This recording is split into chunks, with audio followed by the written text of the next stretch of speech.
The spirit of philosophy. I am passionate about philosophy, not because I desire answers to arbitrary questions or explanations of abstract problems. My passion arises because life, as given, as it at first appears to my everyday consciousness, is incomplete and unaccounted for. The reason for my existence has never been self-evident, and yet discovering this reason is the prerequisite of selfhood, of knowing who and what I am. As far back as my conscious memory will reach, I've known with certainty that there is more to my earthly experience than I can as of yet perceive. My certainty is no more than a knowing that I do not know of what exactly this moreness consists. And it is in this learned ignorance, as Nicholas of Cusa put it, that my longing for wisdom finds its source. I do not desire an answer, so much as the wisdom to ask the proper question. Perhaps it is here that the hubris of our scientific age has been led furthest astray. The human spirit has gone into hiding, not because of the supposed answers to long-standing questions that materialistic science has brought, but because of the shallow form of questioning that it has forced upon us. It is relatively easy for any sufficiently rigorous thinker to dismiss the reductionistic physiological explanations of consciousness.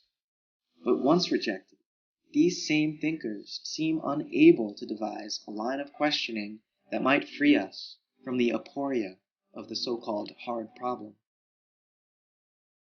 Einstein is often credited with the remark that a problem cannot be solved by the same consciousness that created it. How right he is!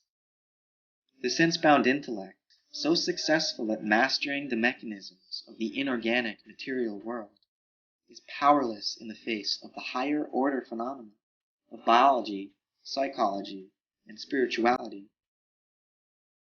If our thinking is dead, it is no wonder that life and consciousness remain beyond our comprehension.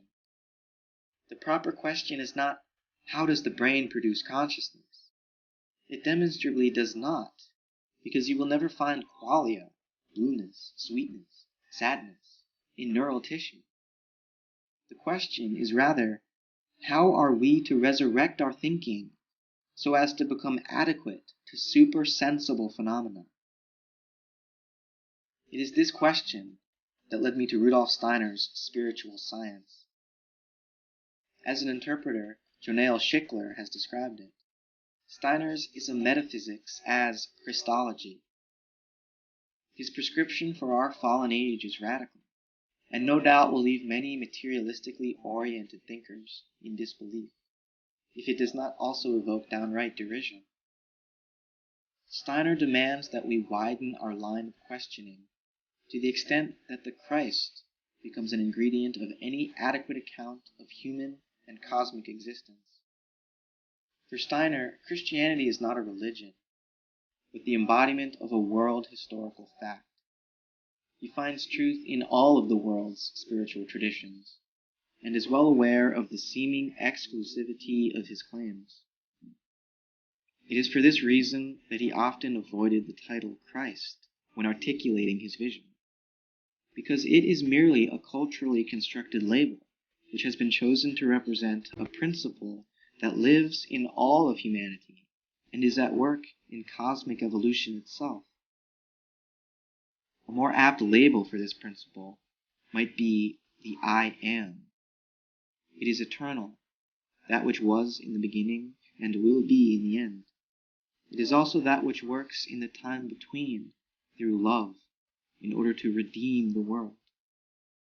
But it is less a what than a who, because this spirit lives within the soul of every human being, more you than the limited personality you at first appear to be. From Steiner's perspective, the question is not what is the truth, but who is the truth. The answer is, I am. If philosophy is to become relevant in our world once again, such a spiritual principle must be at its root. It cannot be a belief accepted as dogma, but the result of an experience of the unconditioned absolute underlying all things, seen and unseen.